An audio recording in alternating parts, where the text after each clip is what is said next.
만나서 반갑습니다. 네, 안녕하세요. 이제 내일이 크리스마스 이브네요. 그걸 알고 넥타이를 빨간색으로 메고 왔어요. 원래 초록색 있는 걸 찾았는데 없어가지고 빨간색 메고 왔어요. 내일 크리스마스 이브니까 아직은 잘 보내시고요. 네, 연말에 좀 들뜰 수 있는 분위기지만 좀 잘 즐기세요. 지금은 잘 즐기셨으면 좋겠고, 학개론 같은 경우에는 제가 계속 정리해 드리면서 가져갈 테니까 지금 내 기억에 남아있는 것들 있잖아요. 그런 것들만 잘 체크해 나가고 가시면 돼요. 학개론 따로 공부하라는 말씀은 아직은 안 드릴 거예요. 안 드릴 건데, 쌤이 했던 얘기들 중에서 이거는 기억에 남는다라는 얘기가 있으면 자꾸 떠올리셔야 돼. 내가 늘 말씀드리잖아. 인출 연습, 시간 간격. 시간 간격은 사람마다 편차가 있기 때문에 뭐라고 말씀을 못 드리겠지만, 인출 연습은 정말 확실한 복습 방법이거든요. 그래서 내가 굳이 책상에 앉아있지 않고 학개론 책을 펴지 않더라도 내한테 떠오르는 게 있을 거 아니야. 그리고 그걸 확인해보고 그게 헷갈린다 싶으면 책 봐서 한 번만 찾아보고 그렇게 정리하시면 돼요. 아마 1월달부터는 제가 문제도 드리고 필기노트도 드리고 많이 드릴 거니까는 그때 따라오시면 돼요. 아시겠죠? 네, 오늘은 부동산 학개론 중에 파트 7 부동산 개발은 지난주에 했어요. 그죠? 개발은 했고, 오늘은 관리랑 마케팅 요거 할 거예요. 아시겠죠? 네, 꼭 한두 문제씩 나오는 파트인데 관리에 대해서 얘기를 할 때 좀 내용이 많아요. 그래서 제가 표로 다 정리를 해왔는데 오늘 듣고 편하게 넘기시면 돼요. 아시겠죠? 그리고 마케팅을 넘어가시면은 마케팅에서는 영어가 많이 나와요. 영어가 막 STP, 막 포피, 막 아이다 이런 거 많이 나와요. 그래서 혹시 영어에 조금 취약하신 분들은 꼭 스펠링을 써보셔야 돼요. 그래서 이런 거에서 어떻게 함정 문제를 냈다, 그리고 내가 함정 문제를 내보니 다 틀리더라, 이런 문제들도 있어요. 그거 다 보여드릴 테니까는 함께 저랑 출발해 보시죠. 파트 7입니다. 부동산 관리고요. 페이지는 423페이지 펴시면 됩니다. 423페이지 펴시면 됩니다. 423페이지 펴시면 펴셨어요? 오케이, 출발합니다. 부동산 관리는요, 여러분 한번 정의를 한번 읽어볼게요. 부동산 관리란 소유자의 목적에 맞게 부동산을 얻는 거죠. 맞죠? 유지, 보존, 개량, 운용하는 행위를 말하는 거고요. 부동산 관리는요, 어떤 개념이냐면요, 물, 경, 기라는 복합 개념이네요. 물경기 혹시 들어보셨어요? 복합 개념의 부동산에서 들어보지 않았어요? 맨 앞에서. 맞죠? 복합 부동산과 복합 개념의 부동산이 있는데, 복합 개념의 부동산은 법, 경, 기, 물경기 있죠. 그쵸? 그게 있다고 말씀드렸고, 여기서도 마찬가지고 부동산 관리는요, 물리, 기능, 경제, 법률 등을 다 가지고 있는 복합 개념이에요. 감 잡으셨죠? 이건 중요하지 않아, 정의는. 그런데 부동산 관리에서 꼭 중요한 게 한 가지가 있어요. 유지랑 여러분 개량을 구분해야 돼요. 왜냐하면 이걸 가지고 지문을 내거든. 부동산 관리에 대해서 취득, 유지, 보존, 개량, 운용이 있는데, 이거를 지문에서 정의랑 의의로 내가지고 섞어서 내버려요. 그럼 헷갈린다고. 그러면 유지랑 개량이 어떤 차이가 있는지 보러 가시죠. 자, 요거예요. 부동산 관리, 아까 제가 취득, 유지, 보존, 개량, 운용이라고 말씀드렸는데, 그 중에 가장 키포인트가 다 두 가지예요. 그래서 유지랑 개량을 구분할 줄 아셔야 돼요. 오케이? 그럼 보세요. 여기서 키포인트는 하나밖에 없거든요. 자, 부동산 관리에서 유지랑 개량에 대한 개념을 좀 설명해 드릴게요. 여러분, 유지라는 말이 있잖아요. 외형을 변형시킬까요? 안 시킬까요? 안 시키겠죠, 당연히. 그쵸? 그러면 개량을 시킬까요? 유지해서 안 시킨다고 했으니까 개량해서 시키겠지, 맞죠? 그러면 우리가 주로 헷갈릴 수가 있는데, 우리 개량 한복 보이잖아요. 경복궁 가면 개량 한복 막 입고 다니시는 분들 있어요. 왜? 경복궁 들어갈 때 입장료 안 내거든, 한복 입고 있으면. 근데 그 한복이 외형이 바뀌었어요? 네, 바뀌었네요. 하지만 양호한 상태나 행동이나 외형 같은 것들은 좀 바뀌었을 수가 있지만, 그거에 대한 원래는 가지고 있죠. 원래 한복에 대한 성격은 가지고 있죠. 그 뜻이에요. 그래서 항상 개량은 외부의 외형의 형태를 변화시킨다, 이게 가장 큰 포인트예요. 그러면 문제에서 이렇게 나오겠죠. 부동산 관리에서 개량이란 부동산의 외형 형태를 변화시키지 않으면서 부동산의 양호한 상태를 유지시키는 행위이다 나오는겠죠. 그럼 맞아요, 틀려요? X겠지. 똑같거든요, 지문이 똑같거든. 똑같은데 차이가 뭐냐면 얘는 변형이 있고 유지는 변형이 없다는 거겠지. 맞죠, 여러분? 그러면 지난주에 개발했던 거 잠깐만. 맞죠? 그럼 여러분, 사업 수탁은 수수료를 이전해요, 안 해요? 아, 죄송해요. 소유권을 이전해요, 안 해요? 죄송해요. 안 하죠? 토지 신탁은 소유권을 이전해요? 누가 누구한테 이전해요? 토지 소유자가 신탁 회사한테 소유권을 넘겨주죠. 그러면 신탁 회사가 그 소유권 이전을 받은 신탁 회사가 처음부터 끝까지 모든 걸 다 해주는 거예요. 돈도 빌리고 짓고 분양도 하고 마케팅도 하고 싹 다 해서 나중에 다 돌려주고 뭐만 받아요? 그렇죠. 그렇게 정리하시면 돼요. 개발의 가장 큰 포인트, 그리고 관리에서 처음에 정의에서 가지고 있는 가장 큰 포인트. 유지는 외형을 변화시키지 않고 계량은 외형을 변화시키는 거고, 딱 그 포인트예요. 지문에서 그렇게 나온 적이 있었어요. 그래서 요거 하나 기억해 주셨으면 좋겠습니다. 어렵지 않죠? 오케이. 그래서 한번 읽어볼게요. 부동산 관리에서 유지란 부동산의 외형 형태를 변화시키지 않으면서 부동산의 양호한 상태를 유지시키는 행위로서 일상적 유지활동, 예방적 유지활동, 대응적 유지활동으로 구분하면서 사전적 유지활동인 예방적 유지활동이 가장 중요하다라고 보시면 돼요. 아시겠죠? 그리고 계량은 조금 더 정의가 짧아요. 그래서 계량은요, 부동산의 외형 형태를 변화시키면서 양호한 상태를 지속시키는 행위이다. 이렇게 정리하시면 돼요. 아시겠죠? 유지는 외형이 안 변하고 계량은 외형이 변화하고, 헷갈리면 계량 한복 생각하시면 되고. 오케이? 그게 포인트예요.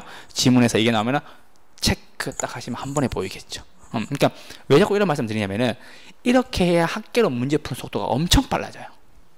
제가 늘 말씀드리죠. 1차 과목은 학계론도 빡빡하고 민법도 빡빡해요. 그래서 학계론에서 시간을 못 줄이면 민법은 지문이 길기 때문에 읽어야 하는 시간에서 무조건 시간을 잡아먹게 돼 있어요. 근데 학계론은 내가 푸는 방법만 조금 숙지하고 있고 계산 문제만 연습이 되어 있으면은 학계론이 되게 빨리 풀린다고. 그래서 제가 늘 말씀드리지만은 학계론에서 시간을 줄여야 되는 거고 민법에 시간을 많이 줘야 되는 거고, 1차에서는 내가 더 자신 있는 과목은 더 배점을 더 많이 얻을 수 있도록 최선을 다해야 된다는 말씀을 드리고 싶은 거죠. 그래서 항상 1차 과목 중에서는 내가 더 자신 있는 과목은 70점을 넘게 맞을 수 있도록 계속 연습하셔야 돼요. 학계론이었으면 좋겠어요. 가끔 나한테 민법 잘 맞는다고 자랑하시는 분도 있단 말이에요. 쌤, 나 1차 합격했어요. 나한테 막 민법 80점 나오고요, 학교 45점 말이에요. 왜 그런 얘기를 하는지 전 잘 모르겠지만 근데 학교론 선생님들 왜 나한테 민법을 얘기하시는 거죠? 그래서 어쨌든 뭐 합격하면 다 좋은 일이긴 하지만은 분명히 1차 과목에 대한 전략을 가지고 계셔야 돼요. 특히나 좀 일찍 오신 분들은 다 동차를 할 생각이시잖아요. 나 지금 왔는데 1차만 할게 이런 사람 없잖아. 그러니까 꼭 그렇게 생각을 하셔야 돼요. 아시겠죠? 그래서 어차피 지금은 민법에 많은 시간을 보내고 있을 것이라고 생각을 해요. 예, 왜냐하면 민법에 시간이 많이 걸리긴 하거든요. 근데 좀 서운한 거는 민법만큼 공부하면 학계론 점수 훨씬 더 잘 나오는데 진짜 안 돼. 학계론 30분 공부하고 민법 3시간 공부하고 나한테 물어보죠. 학계론 왜 점수 안 나오냐고. 학계론 3시간 공부하면 그만큼 점수 훨씬 더 잘 나온다니까. 안 하고 나한테 맨날 그 얘기를 해요. 나 속상해 죽겠다 진짜. 그래서 유지랑 계량 요 차이를 알아주셨으면 좋겠습니다. 아시겠죠? 오케이. 자, 그러면 보세요, 여러분. 두 번째 파트예요. 이제 드디어 나누어지기 시작해요.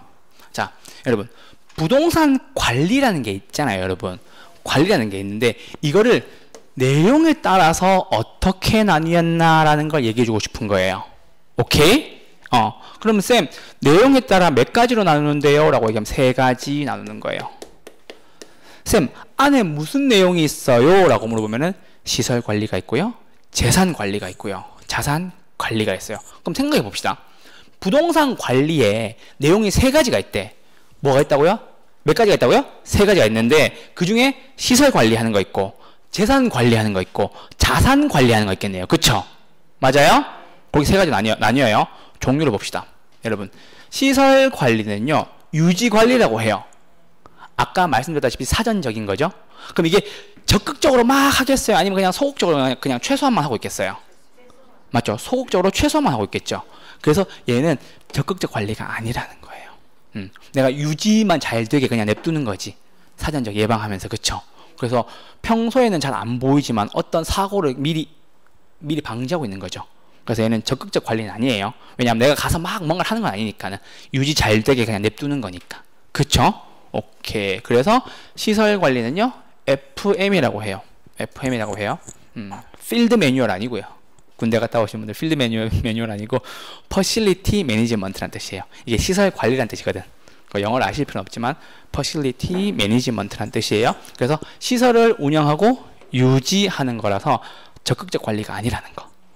근데 쌤 뭐가 있어요? 라고 얘기하면 이 정도 예시를 들려드릴 수가 있겠네요. 설비의 운전 보수나 에너지 관리, 청소, 방범, 방제, 외주. 자, 예를 들어 봅시다. 최근에 동파 현상이 많이 생기죠. 그거 시설 관리잖아. 맞죠? 겨울철에. 맞죠? 대표적인 예가 그거일 수도 있겠네요. 동파되면 수도 안 나오죠. 그쵸? 그러니까 그 시설에 대한 운전과 보수를 보고 있는 거겠지.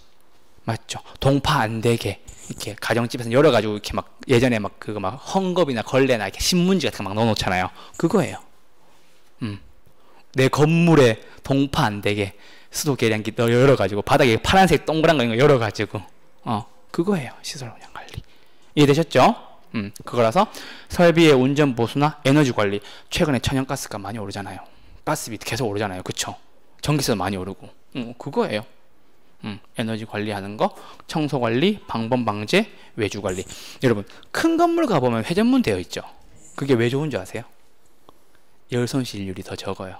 문 여는 것보다. 몰랐죠? 그래서 그래요. 큰 건물에 대한 에너지 관리를 위해서 회전문을 만들어 놓은 거예요. 가다가 나중에 이렇게 남편분한테나 남자친구한테나 이렇게 아내한테 얘기해 주세요. 이 회전문 왜 만든 줄 알아? 이러면서. 에너지 관리 측면에서 유리하단다? 이렇게 얘기하시면 돼요. 아시겠죠? 다 얘기해 줄 수 있어, 진짜. 다 얘기해 줄 수 있어, 진짜. 항목마다. 청소 관리는 당연히 이해되시죠?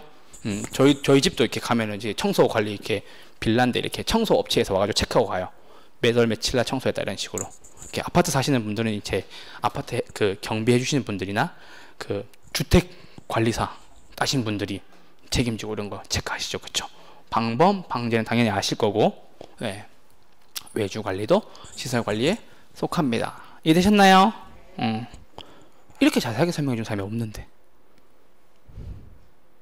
반응이 없네? 나 자세히 설명 안 한다. 나 대충 하고 넘어간다. 그냥 나 설비가 있고요. 이해되시죠? 이렇게 넘어간다, 나 그냥. 나 예시 안 들고 다 넘어간다, 그냥. 나한테 이럴 거예요. 지금 내일 내가 크리스마스라고 내가 호응 잘하라고 했잖아. 왜 크리스마스 날 우울하게 해요? 나 지금 내일도 지금 강의 준비하고 모레 강의 준비해야 되는데. 제 편 안 들어줄 거예요, 진짜 이렇게? 소심해서 집에 가면서 운단 말이야. 아시겠죠? 나 지하철에 가면서 울면서 가요. 그래서 요거 설비, 에너지 관리, 청소 관리, 방범 방제, 외주 관리, 요게 시설 관리라는 거, Facility Management라는 거 기억하시면 돼요. 아시겠죠? 네. 오케이. 자, 두 번째는 볼게요. 이거는요, 건물 및 임대차를 관리하는 건데, 잘 보세요, 여러분. 건물 및 임대차를 관리하는 건데, 여러분, 건물주가 아침부터 일찍 나와요? 아니요. 안 나오죠? 건물주는 아침에 골프 연습장을 갔다가 샤워하고 출근해요. 그럼 이 사람은 언제 나오냐면요, 오후에 나와요. PM이잖아. 뜻은 뭐냐면 사실은 프로퍼티 매니지먼트예요. 근데 재산 많은 사람 오후에 나오라고 PM이라고 써놓은 거야. 그럼 쌤 앞에는 AM이에요? AM이에요? 이 사람들은 출근하니까 아침에 나와요. 왜냐하면 남의 자산을 관리해주는 사람들이거든. 이 사람은 자기 집에 돈 많은 사람들이고. 그래서 이거는 원래 프로퍼티 매니지먼트, 재산 관리라고 얘기를 해요. 이렇게 얘기하면 근데 다 기억하더라고. 돈 많은 사람들은 오후에 출근한다. 실제로 저 아시는 분 중에 한 60억 원대 건물주 한 분 계시거든요. 실제로 오후에 출근하세요. 한 2시쯤 와가지고 1층 자기 커피숍에서 커피 먹으면서. 근데 건물주처럼 보이진 않더라고요. 깜짝 놀랐어요. 그래서 재산 관리는 PM이라고 해요. 자, 그리고 이건 재산 관리하는 거고요. 임대 및 수지. 이 수지가 뭐냐면 여러분 수입, 지출, 입출 요거예요. 아시겠죠? 건축학개론 아니고. 아시겠죠? 수지, 입출. 그러니까 이게 여러분 왜 그러냐면요. 수지라는 말이 많이 나오는데 이게 현금 흐름이라고 생각하시면 돼요. 들어오고 나가고 들어오고 나가고. 그래서 나중에 투자론 가시면요. 할인 현금 수지라는 말이 나올 거예요. 근데 그거를 할인 현금 흐름이라고 바꾸셔도 아무 문제가 없어요. 왜냐하면 돈 들어오고 돈 나가고를 수지라고도 쓰고 흐름이라고도 얘기하니까. 그쵸? 그럼 보세요. 자, 그러면 건물주가, 집주인이, 재산 많은 건물주가 뭐 하는지 보시죠. 수입 목표를 수립해요. 얼마 벌겠다. 월세 얼마 받겠다. 1층 얼마, 2층 얼마, 이런 식으로. 그리고 지출계획, 관리비 얼마 들고, 인건비 얼마 들고, 이런 것들을 수립하는 거예요. 행복할까요? 행복할까요? 요즘 건물주 안 좋대요. 요즘 건물주 별로래. 요즘은 돈 많은 백수가 최고라던데. 제 조카한테 물어봤거든요. 그래서 조카가 이제 20대 초반인데 건물주가 되고 싶니? 물어봤어요. 그래서 저한테 이제 답변을 하는데, 삼촌 건물주보다요 있잖아요, 돈 많은 백수가 훨씬 좋은 것 같아 이러더라고 나한테. 그래서 요즘 애들 되게 영리하구나, 똑똑하구나, 그런 생각이었어요.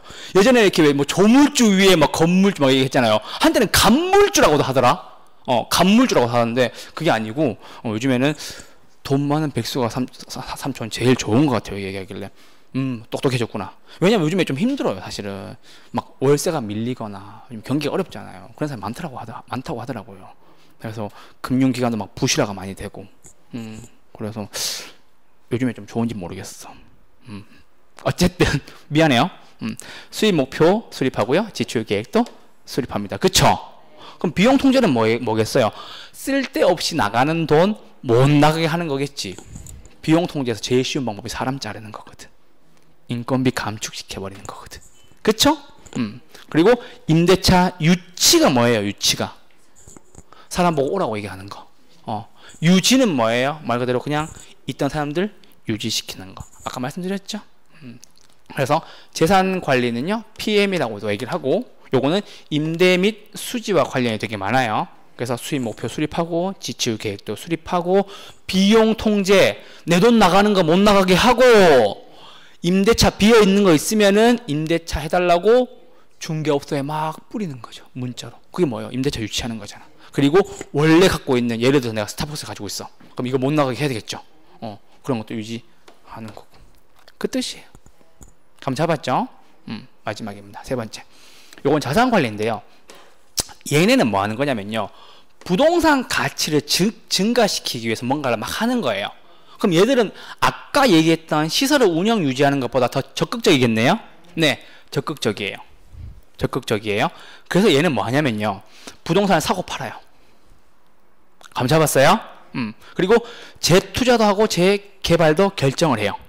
다시 투자하고 개발할지 결정을 하고, 투자 리스크 관리도 이렇게 하는 거고. 무슨 말인지 알죠? 투자 위험을 관리한다는 뜻이에요. 하는 거고, 포트폴리오, 즉 투자 위험을 너무 위험하지 않게 분산시킨다는 뜻이거든. 이곳저곳에다가. 그래서 내가 뭐 예를 들면은 그냥 현금이라고 치면은 달러도 좀 사놓고, 부동산도 좀 사놓고, 예금도 좀 해놓고, 이렇게 안전자산들에게, 안전자산 및 또 위험을 감수할 수 있는 자산들한테 뿌려놓는 거를 포트폴리오라고 얘기를 해요. 그런 것들도 하고, 프로젝트 파이낸스, 이거 PF라고 말씀드렸던 거 혹시 그거 기억나세요? 사업상만 보고 돈 빌려주냐, 장래의 현금으로 보고 돈 빌려주는 거, 비소구 금융이라서 돈 달라고 못하는 거, 부실화되면은 금융기관도 같이 위험에 빠질 수 있고, 부외 금융이라서 내가 지금 가지고 있는 모기업의 회사의 회계장부에 남지 않는다는 거 기억나시나요? 계좌도 따로 쓰고 있는 거, 그거예요. 얘가 제가 위험하다고 말씀드렸죠. 왜냐하면 너의 미래의 장래 사업성만 보고 뭔가를 하는 거니까 굉장히 적극적이네요. 맞아요? 그러면 이런 사람들은 언제 출근한다고? 아침에, 오전에. 그래서 AM인 거지. 그래서 이게 에셋 매니지먼트예요. 내가 저번에 왜 자산 설명할 때 미땡 에셋 했잖아. 뭔지는 알죠? 과거 현재 말고 미땡 에셋, 그죠? 그거 했잖아. 그거예요. 그래서 요거는 자기의 부동산을 가치를 증가시키기 위해서 하는 거고, 쌤 무슨 짓을 해요? 라고 얘기하면은 매입, 매각, 재투자, 재개발, 투자 리스크, 포트폴리오, 프로젝트, 파이낸싱 요거 하는 거예요. 이게 재산관리랑 자산관리랑 분명히 구분해서 생각할 수 있어야 돼요. 재산관리는 수입 목표를 잡는 거고, 지출 계획을 설립하는 거고, 비용을 통제하는 거고, 임대차를 유치하는 거고, 원래 되어 있는 임대차를 유지하는 거고. 감 잡았죠? 자산관리는 적극적인 관리인데, 이거는 매입 매각, 재개발, 재투자, 투자 리스크도 관리하고요, 포트폴리오도 짜고요, 그리고 마지막으로 프로젝트 파이낸싱도 여기에 포함되겠네요. 확실하게 보셔야 돼요. 오케이? 그런데 보세요. 여러분, 요거 좀 외우기 쉬운 게 뭐냐면은 여기에 영어가 들어가. 투자 리스크잖아, 리스크. 이거잖아, 이거. 맞죠? 포트폴리오도 이거잖아. 이거잖아, 이거. 이거잖아. 그래서 요 영어 들어가는 것들은 얘네 미땡 에셋 애들이 한다는 거라는 거는. 여기 딴 데 영어가 없거든. 에너지 영어네요. 미안합니다. 에너지 영어였네. 에너지를 한국말로 뭘로 바꿀 수 있을까요? 모르겠죠. 저도 모르겠더라고요. 에너지는 마치 한국말처럼 들리더라고요, 이제는. 그래서 어쨌든 투자 리스크랑 포트폴리오, 프로젝트 파이낸싱은 자산 관리에 해당하는 거다라고 기억해 주시면 돼요. 아시겠죠? 오케이. 그래서 쌤, 부동산 관리는요, 내용에 따른 관리로서 세 가지가 있는데요. 첫 번째는 시설 관리고요, 두 번째는 재산 관리고요, 세 번째는 자산 관리가 있어요 라고 얘기를 하시고, 시설 관리 안 해오셔도 돼. 왜냐하면 딱 문제에서 보면 느껴져요. 이게 시설 관리 느껴지는데, 재산 관리랑 자산 관리가 확실하게 구분돼야 돼요. 쌤, 재산 관리는요, 임대차 수지 관리하는 거고요, 수입, 지출, 비용 통제하는 거, 임대차 유치하고 임대차 유지하는 거예요. 요거 네 가지. 자, 그럼 물어보죠. 문제는 딱 좋아 보이지 않아요? 네 가지니까. 그러면 여기 있는 걸 한 개 끌어넣으면 되겠네. 이게 문제를 보지 않은 눈이라는 거지. 아시겠죠? 그러니까 네 개가 딱 걸리면, 아, 여기다가 아닌 것을 집어넣을 수 있겠구나. 가장 쉽게 내면. 그런 감이 왔으면 좋겠어, 우리 제자님들은. 왜냐하면은 내가 이미 그걸 알고 있다는 의미가 뭐냐면은 내가 이 문제를 이미 압도하고 들어간다는 얘기거든. 읽었을 때 벙찌고 모르잖아. 뭐 공법 같은 거 아직은 잘 모르잖아. 무슨 말이지? 말이었는데 학교는 그렇지 않거든요. 학교는 딱 지문 읽었을 때, 아, 이거 내가 아는 거야 싶으면 확실하게 소위 말하는 이렇게 조지고 들어가는 거지, 문제를 처음부터. 무슨 말인지 아시겠죠? 그러니까 이런 것도 보면 딱 떠올라야지. 아, 다음 중 부동산 관리의 영역 중 재산 관리가 아닌 것은 이라고 얘기하고 여기에는 한 개 집어넣겠지. 맞죠? 그럼 반대도 가능하겠네? 네, 물론이요. 그래서 내가 재산 관리랑 자산 관리를 확실하게 외워달라고 말씀드리는 거예요. 왜? 두 개는 얼마든지 바꿔서 문제를 낼 수 있다는 거지. 엄청 쉽게. 공짜로 이렇게 먹여주는 문제잖아. 그러니까 그거 보시면 돼요. 아시겠죠? 오케이. 그리고 마지막 자산 관리는 매입, 매각, 재개발, 재투자, 투자 리스크, 포트폴리오, 그리고 프로젝트 파이낸싱 있다는 거 기억하시면 돼요. 아시겠죠? 오케이. 자, 그럼 문제 한번 보시죠. 내가 달리 이렇게 말씀드리는 게 아니야. 30회 기출문제입니다. 부동산 관리에 대한 설명 중 다음 설명과 모두 관련 있는 것을 골라라. 나왔죠? 그럼 체크 한번 해봅시다. 포트폴리오. 맞아요? 부동산 투자의 위험 관리. 이거는 모르겠어. 여기 없었어. 오케이. 재투자 재개발 했었죠? 오케이. 마케팅 시장부도 이것도 모르겠어. 근데 여기서 모두 관련 있는 거 고르니까는 우리는 요거 보고 보니까는 뭐가 떠올라야 돼요? 그렇지. 여기 답 체크하지 마. 아직은 하지 마. 근데 계속 말씀드리고 있어요. 그렇죠? 여기 쓰라고. 그리고 풀고. 자산관리 풀었죠? 복습할 때 내가 아는 거 쓰라고. 매입, 매각, 재개발, 재투자, 포트폴리오, 투자 리스크, 프로젝트 파이낸싱 쓰라고. 이렇게 하면 여러분 따로 복습 안 해도 된다니까. 인출 연습은 아무리 강조해도 지나치지 않고요. 인출 연습은 그 개인에 따라 편차가 생기지 않는 가장 좋은 복습 방법이에요. 그걸 왜 그렇게 하고 있어? 만약에 내가 여유가 되면 여기도 쓰는 거지. 재산관리 네 가지 쓰는 거지. 수입, 지출, 비용 통제, 임대차, 유치 및 유지. 오케이? 그럼 하나만 더 해봅시다. 자산관리는 적극적, 소극적? 그렇지. 이렇게 하는 거예요. 공부는 이렇게 하는 거라니까. 제발. 방황하지 마요. 공부는 이렇게 하는 거예요. 문제를 풀 땐 이것만 쓰고 문제 풀고 나서 복습할 때 내가 이거를 어느 순간 탁 뇌가 트여지는 순간이 와요. 이젠 얘기 안 해도 쌤 자산관리 그거잖아. 메인 매각, 재개발, 재투자, 투자 리스크, 포트폴리오, 프로젝트 파이낸싱 이렇게 얘기할 때 온다고. 그리고 나보고 막 지겹다고 짜증내요.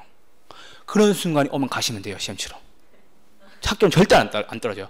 내가 계속 얘기할 거라니까. 앞으로 이거 안 때릴 것 같아요? 앞으로 100번 더 때릴 거예요. 나보고 막 나중에 막 치지 말라. 학생들 치지 말라 그래. 막 어떤 사람 막 자다가 깜짝 놀래요. 막 맞아, 진짜 그래요. 막 한 9월쯤 되면 막 자요. 막 알아서 자는 것 같아. 나 안다 자는 것 같아. 내가 탁 치자 그러면 갑자기 수술이야. 막 이렇게 얘기해요. 막 잠 깨면서. 그러니까 그런 시절이 올 거예요. 그때 되면 가시면 돼요. 근데 그 전까지는 꼭 이걸 하셔야 돼요. 임대 마케팅 시작 분석 저거 있잖아요. 네네네. 저기 재산 관리 쪽으로. 요거 나중에 설명드릴게요. 끝나고 나서. 예. 끝나고 나서 설명드릴게요. 마케팅 시장 분석도 결국엔 적극적으로 보는 거죠. 내 재산하고 관련 없잖아. 마케팅 시작 잘 보세요, 여러분. 내가 그랬잖아. 아까 재산 관련 누가 한다 그랬어? 건물주가 한다 그랬잖아. 그럼 이거 건물주가 하겠어요? 아니면은 밑땡 에셋 직원들이 해주겠어요? 됐잖아. 뭐가 어려워? 그러니까 재산 관리는 돈 가지고만 딱 하는 거야.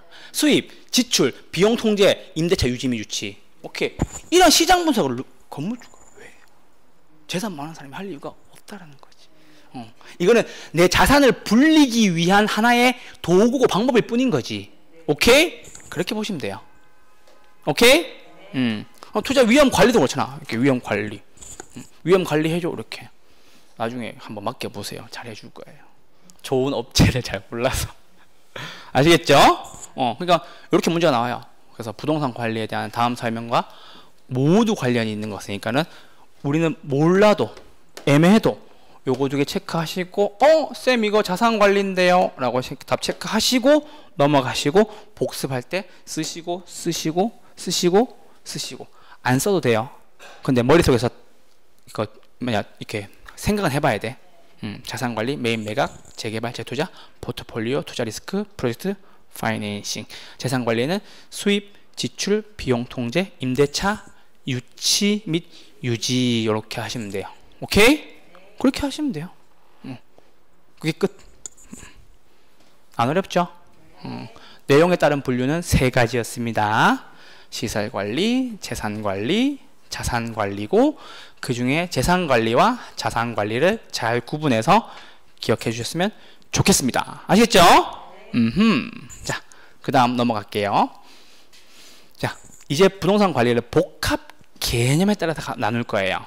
그럼 쌤 복합 개념에 따라 나눈 거 3가지 뭐가 있어요? 라고 얘기하시면은 기술적 관리가 있고 경제적 관리가 있고 법률적 관리가 있어요. 오케이? 자, 그럼 이건 법률적 관리부터 먼저 볼게요.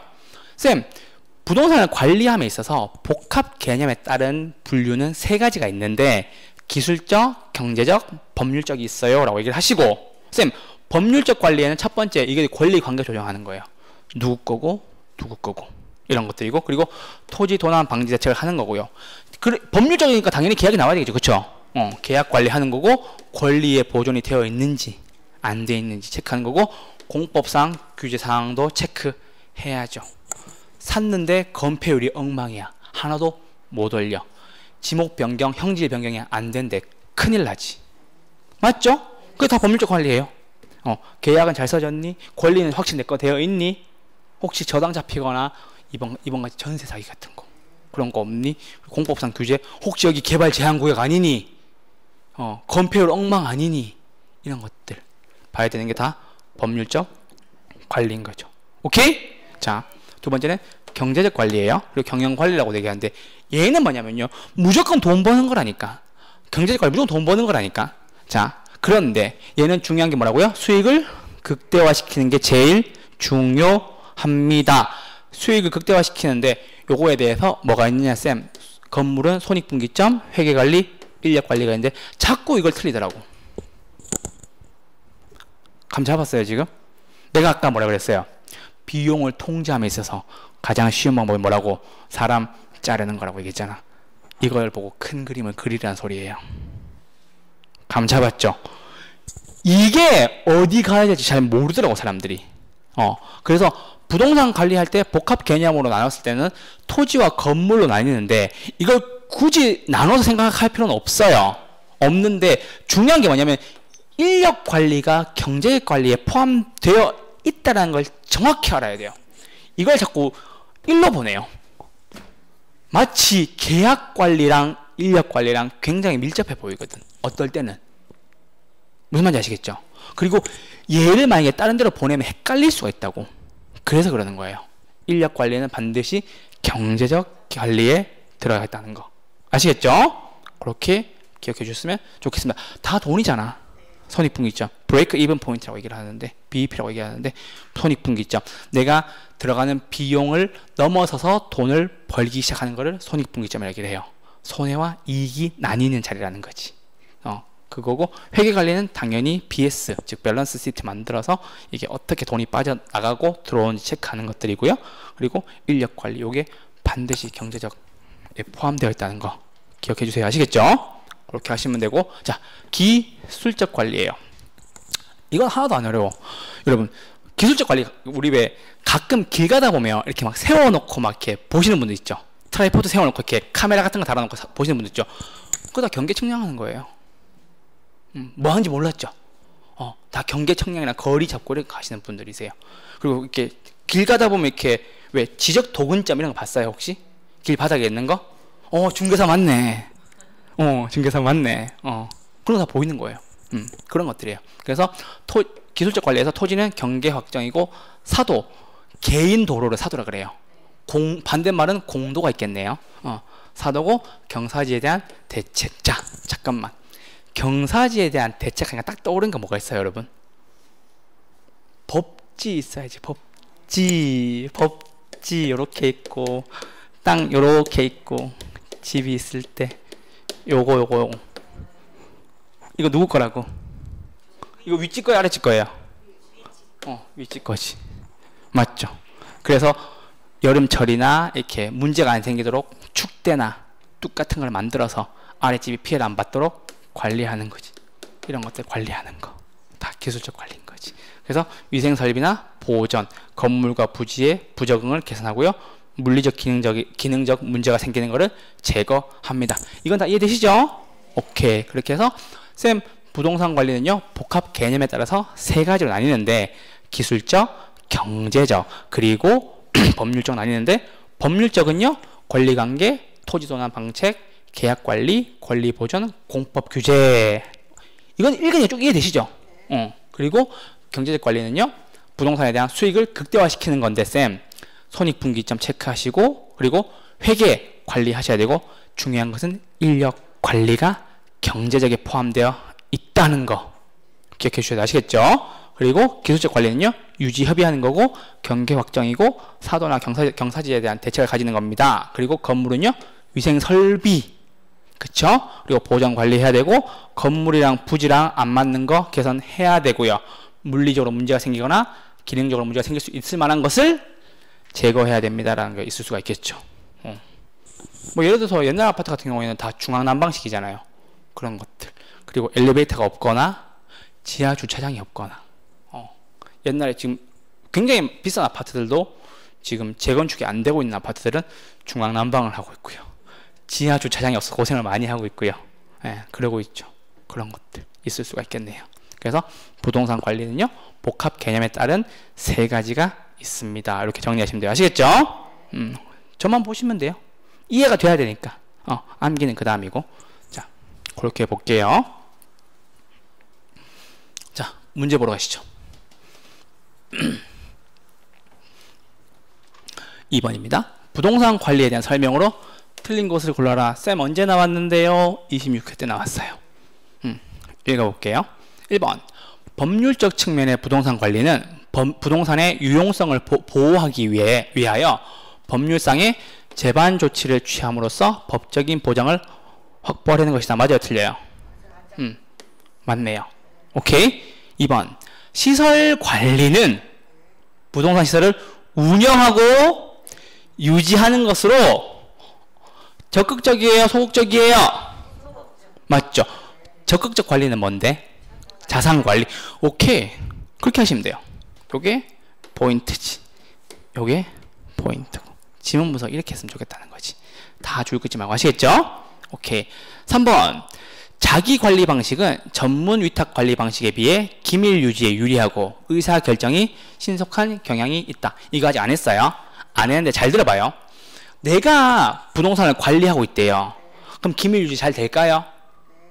다른 사람들 맡기는 것보다? 되겠네요. 그러면 결정도 빠르겠어요? 네, 맞죠.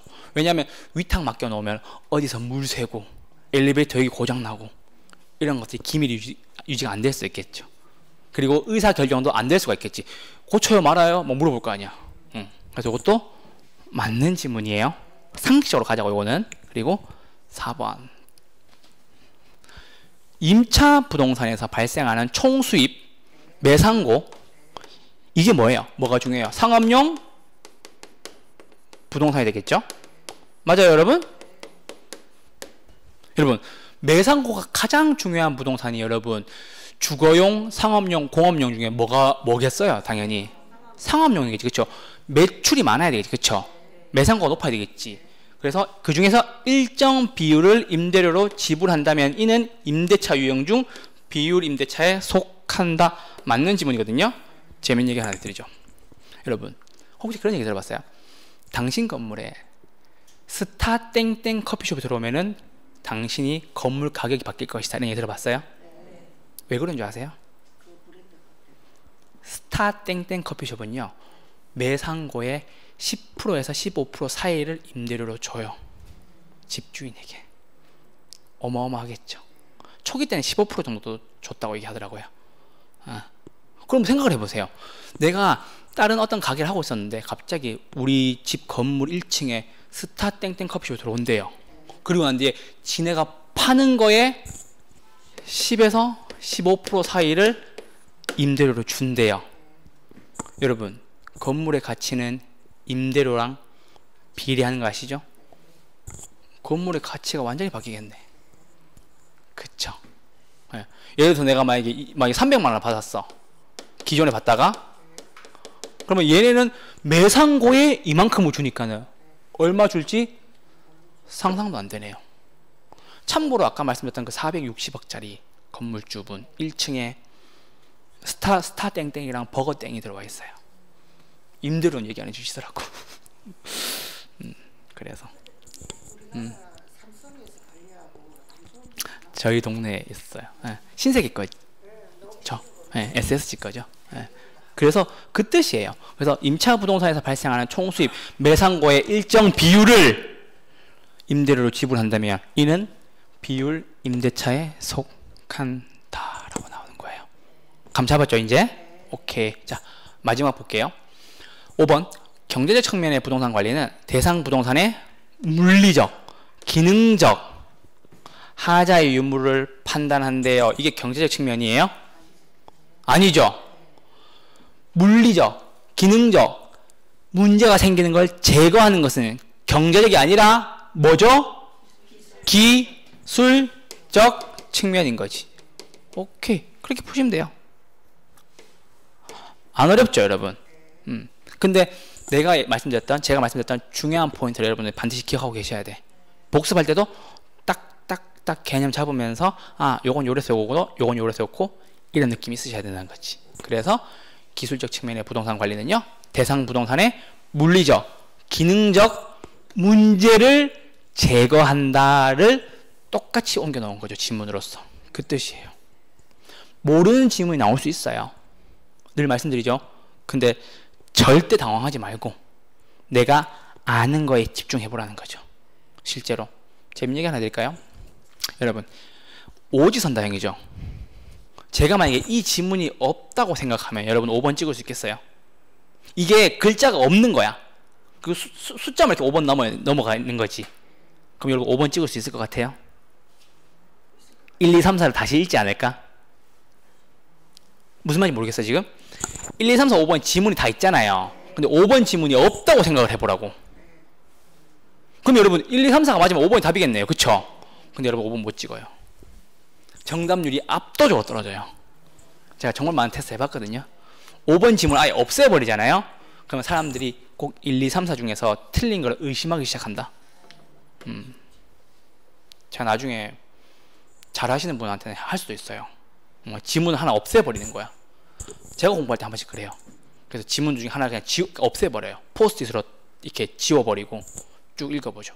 4개가 맞으면 답이 이거고, 그렇게 푸는 경우가 있는데, 이게 공부에 굉장히 도움이 돼요. 물론 이렇게 어느 정도 수준이 올라와야 가능한 일이라서 좀 그렇지만은, 그래서 그런 부분들도 좀 체크해 주셨으면 좋겠다는 거. 그 말이 무슨 말이냐면요, 내가 이 문제 주관식으로 나와도 정확하게 다 알아 이 뜻이에요. 그래서 그렇게 공부하시면은 나중에 도움이 되세요. 내가 만약에 학교로는 점수를 많이 맞아야 되겠다 싶으면 그렇게도 한번 해보셨으면 좋겠습니다. 도움됩니다. 네. 그렇게 하시면 돼요. 아시겠죠? 자, 이제는 부동산 관리 주체에 따른 분류할 거예요. 아까 다 했어요. 아까 내가 왜 자기 관리, 위탁 관리 할 때 했던 그 부분이에요. 쌤, 부동산 관리를 주체에 따라 하는 거예요. 쌤, 주체가 뭔데? 내가 할지 남에게 맡길지 섞을지 이 뜻이라고. 오케이? 자, 그럼 보시죠. 자가 관리래. 첫 번째, 이게 뭐예요? 내가 하는 거. 위탁 관리래. 이게 뭐예요? 남한테 맡기는 거. 어렵나요? 안 어렵죠? 자, 내가 관리할게요. 내가 관리한단 말이에요. 좋은 거 뭐 있냐 한번 볼게요. 기밀 유지랑 보안이 유리해요. 혹시 우리 건물에 하자가 있는 거를 내가 굳이 다른 사람한테 얘기 안 할 수 있다는 거지.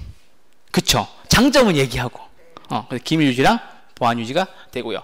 서비스랑 애호 정신이 있겠죠. 왜냐? 내 거니까. 그쵸? 오케이. 그리고 종합적 관리에 용이하다. 요거 좀 아셔야 돼요. 요거 좀 아셔야 돼요. 왜냐하면 종합적 관리가 마치 위탁 관리처럼 들릴 수가 있어요. 왜 그러냐면, 보세요. 종합적 관리를 하는데 청소업체가 있단 말이에요. 그럼 그 청소업체가 다른 것도 신경 써줘요? 시설이 문제 생기거나 그런 거 신경 써줘요? 안 써준다고. 자기 일만 하고 가잖아. 근데 나는 뭐 해요? 청소도 하고 혹시 누수 생기는 곳이 있는지도 보고 그렇잖아요. 그래서 종합적 관리에 용이한 게 자가 관리라고. 내 거니까 더 그러니까 애호 정신을 가지고 보겠지. 그러니까는 내가 내 눈에는 다 보이겠네. 그 뜻이라고. 그래서 종합적 관리에 용이하다는 거를 헷갈리면 안 돼요. 이게 자가 관리, 자기 관리의 장점이란 말이야. 왜? 내 거니까 다 보이는 거잖아. 오케이? 그리고 4번. 지시 및 통제권 강화. 이거 이해되시죠? 왜냐면 내 거니까. 야, 이거 얼마 주고 공사 진행해. 수리 진행해. 혹은 뭐 더 만들어. 이거 할 수 있잖아. 그 뜻이에요. 지시 및 통제권이 강하다고. 내 거니까 내 마음대로 할 수 있잖아. 그 뜻이에요. 이거 위탁 맡겨놨는데 갑자기 업체에서 사장님 혹시 이거 이렇게 수리하시죠. 이렇게 제안을 할 수 있겠지만은 그걸 받아들이지는 않을 수 있잖아. 근데 내가 집주인이야. 내가 자가 관리하고 있어. 자기 관리하고 있어. 그러면은 이걸만 수리하겠다 싶으면 바로 수리해버리죠. 뭐 방수를 하겠다. 이런 것들. 그게 지시 통제권이 강하다는 뜻이에요. 그러다 보니까 업무가 신속하게 될 거고요. 관리비로 따로 나가는 돈이 없을 수가 있겠네요. 오케이? 그러니까 딴 건 다 잘 이해가 되는데 이거 종합적 관리 요게 굉장히 헷갈릴 수 있다는 거. 근데 종합적 관리가 헷갈리면은 서비스랑 애호 정신이 높으니까는 내 눈에 다 보인다는 거지. 3층에 물 새고 1층에 바닥이 깨져 있고 청소가 안 돼 있고는 다 보인다는 거지. 청소업체는 와서 청소하고 집에 가잖아. 그 뜻이라니까. 단점 볼게요. 자기 단점. 내 일을 할 수가 없어. 맞죠? 내 일이 따로 있는데 내 건물주라는 이유 하나만으로 맨날 막 전화 오고 막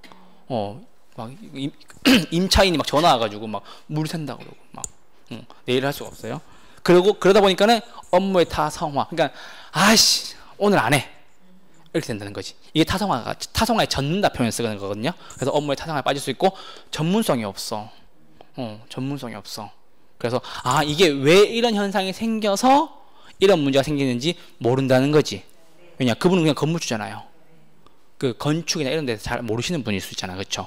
그래서 전문성이 결여하고요. 그러다 보니까 관리비가 필요 이상으로 나가는 경우가 있죠. 그리고 인건비에 대한 불합리한 지출도 생길 수가 있겠네요. 왜? 전문성이 없으니까. 공사 해봤는데 거기가 아니네? 이렇게 되는 거지. 감 잡았어요? 오케이. 만약에 전문업체를 데리고 왔는데 공사에서 실패하면 돈을 뭐 안 주겠지. 맞죠? 그래서 자가관리에 대한 장점과 단점이었어요. 중요한 것은 종합적 관리가 용이하다는 게 자가관리의 장점이라는 거. 내가 애호 정신이 높으니까 내가 다 보고 있다는 거 기억해 주셔야 돼요. 아시겠죠? 두 번째, 위탁관리예요. 위탁관리 장점은요, 소유자가, 건물주가 내 일에 전념할 수 있겠네요. 월급을 받아가는 거니까는 에라이 안 하겠다라고 얘기할 수 없겠네요. 오케이? 세 번째, 소유와 경영을 나눌 수 있겠네. 그러니까는 이게 소유와 경영이 뭐냐면요, 소유자 본업의 전념과 관련이 있잖아. 나는 건물주로서만 가지고 있고 운영과 경영은 너네가 하세요 이거잖아. 오케이? 4번, 관리비가 그나마 저렴할 수 있죠. 왜냐하면 단점이 생겼을 때 이거는 관리비가 많이 들 수 있잖아. 그럼 이거에 대한 단점은 위탁에 대한 장점으로 치환될 수 있겠네요. 오케이? 그리고 안정적으로 관리를 잘 해줄 수 있을 것 같고, 맡겨놨으니까는 전문성이 있겠네요. 왜? 밥 먹고 이것만 하잖아. 밥 먹고 청소만 하는 업체라고. 얼마나 잘하겠어요. 그렇죠? 그리고 단점은요, 기밀 유지가 안 돼. 그러다 보니까 보안이 불리하고요. 내 거 아니니까 서비스 에어 정신이 좀 떨어질 수가 있고요. 종합적 관리가 안 된다고 이거 두 개 맨날 헷갈리게 나온다고 조심하라고. 아시겠죠? 왜? 내 거 아닌데 내가 청소만 잘하고 가면 되지. 굳이 저기에 문제가 생기고 깨져 있고 이런 걸 체크할 필요가 없다는 거지. 오케이? 그러다 보니까 무슨 문제가 생겨요? 신뢰도에 대한 문제가 생기는 거고, 그 업무 처리가 속도가 안 나는 거지. 상식적인 얘기를 다 드린 거예요. 중요한 것은 종합적 관리에 대해서 유리하다는 게 자기관리, 자가관리의 장점이라는 거. 종합적 관리가 안 되는 것이 위탁관리의 단점이라는 거 기억해 주고 가지고, 나머지 한번 쭉 읽어보시면 아, 이래서 이렇구나 라고 보이실 거예요. 사실은 이렇게 엇갈리는 거예요. 자기랑 위탁은 서로의 장점과 단점을 서로 치환해서 가지고 있는 거겠죠. 오케이? 감 잡았죠? 자, 그리고 자가 위탁 나왔으니까는 두 개를 섞는 게 나와야 되겠죠. 혼합 방식, 혼합 관리. 근데 혼합 관리는 하나도 안 어려워. 여러분, 잘 섞으면 좋겠죠. 근데 섞었는데 안 좋은 것만 드러나면 단점이 되겠죠. 맞죠? 보세요. 이렇게 어머님 아버님이 이렇게 결혼해서 아기를 낳았는데 이렇게 장점만 다 빼닮았어. 그럼 얼마나 좋겠어요. 그죠? 근데 저처럼 이렇게 단점만 다 가지고 왔어. 얼마나 안 좋겠어요. 그죠? 저처럼. 그래서 그거예요. 진짜 혼합관리 하나 안 어렵다니까. 보세요. 자, 혼합관리 장점. 1부는 자기관리, 1부는 위탁이고요. 자기관리와 위탁관리의 장점만 가지고 왔어. 그럼 얼마나 잘생겨 좋겠어요. 근데 안 좋은 건 뭐겠어요? 책임 소재가 불문면 서로 나 안 닮았대. 그럴 수 있잖아. 그죠? 서로 안 닮았대. 그래서 잘못 운영되면은요, 두 방식의 단점만 보이는 거지. 나는 콧대가 높은데 왜 애는 왜 이렇게 낮은 거지? 말하면서 당신 닮았잖아 이런 느낌. 단점 노출. 그래서 혼합관리는요, 헷갈릴 필요가 하나도 없다는 거. 자가관리야 위탁관리에 섞는 건데, 좋을 때는 좋은 점만 타고났을 수도 있는 거고, 단점은 안 좋은 것만 도드라지게 나올 수가 있겠네요. 오케이? 관리 안 어렵죠? 그렇게 보시면 돼요. 자, 문제 보러 가시죠. 3번. 다음 설명에 모두 해당하는 부동산 관리의 방식을 골라라. 33회. 언제 나왔어요, 쌤? 이번 시험에 나왔어요. 불과 2달 전에. 문제 풀러 가보시죠. 여러분, 관리의 전문성 나왔어요. 나는 이 지문만 읽고 여러분들이 이게 자기관리일지 위탁관리일지 혼합관리일지 선택했으면 좋겠어요. 근데 제가 아까 말씀드렸죠. 혼합관리가 장점만 드러나면은 이게 맞을 수 있으니까 잠깐만 넘어가고 기밀 유지에 어려움이 있다. 다른 거 손대면 안 돼요. 내 제자님들이라면 이거를 읽으면서 무슨 말이지? 이건 알겠어. 이건 무슨 말이지? 이러고 있으면 안 된다고. 학교로는 뭐가 중요하냐면요, 속도. 아시겠죠? 정확하게 배우고 쉽게 익히고 빠르게 풀어야 돼요. 아시겠죠? 빠르게 풀었는데 맞으면 얼마나 신나는데요. 그래서 관리의 전문성, 오케이. 위탁이고 혼합 관리의 장점만 뽑아보면 그럴 수 있겠네. 쭉쭉쭉쭉 넘어가시고 편하게 넘어가시고 내 눈에 뭐가 걸리는지 보라고. 내 눈에 뭐가 걸리는지. 기밀 유지가 안 된대. 자가예요, 위탁이에요, 혼합이에요? 맞아요? 그럼 이렇게 써. 제발 써. 지금 써. 문제 풀 때 써. 오케이? 위탁 답은요 2번. 이렇게 보는 거예요. 학교를 못하는 사람 왜 못하는 줄 알아요? 쭉 읽어보고 내 머릿속에 떠다니는 거에 대해서 정리가 안 되거든. 그래서 그래요. 근데 이렇게 쓰면 틀릴 수가 없잖아. 관리의 전문성과 효율성 제고할 수 있고요. 건물 설비의 고도화에 대응할 수 있어요. 왜요? 전문성이 있으니까. 오케이? 3번 전문업자의 관리 서비스 받을 수 있다. 맞네요. 내가 돈 주고 시키는 거잖아. 맞죠? 4번 대형 건물의 관리에 더 유용하겠네요. 맞죠? 내가 건물 주고 내 건물인데 갑자기 내가 막 바에 매달려 가지고 막 외벽을 막 청소하고 있어. 그럴 순 없잖아요. 기밀 유지에 어려움이 있다. 그러니까 옆에서 쓰라고. 제발 지금은. 그럼 답이 나와 있잖아. 이게 헷갈릴 필요 없잖아. 안 쓰고 보잖아요. 그럼 자치관리 아닌 것 같고 위탁관리 그래 그럴 수 있을 것 같아. 무슨 말이야 이렇게 쓴다고. 그러지 말라고요. 물어보는 건 반드시 3가지라고. 주체에 따라서 자가관리, 위탁관리, 혼합관리. 아시겠죠? 그 문제였어요. 꼭 나오니까 체크하시면 좋겠어요. 아시겠죠? 그렇게 보시면 될 것 같습니다. 이제 관리는 끝났고요. 다음 시간에 10분 쉬었다가 마케팅으로 뵙겠습니다. 10분 쉬시죠.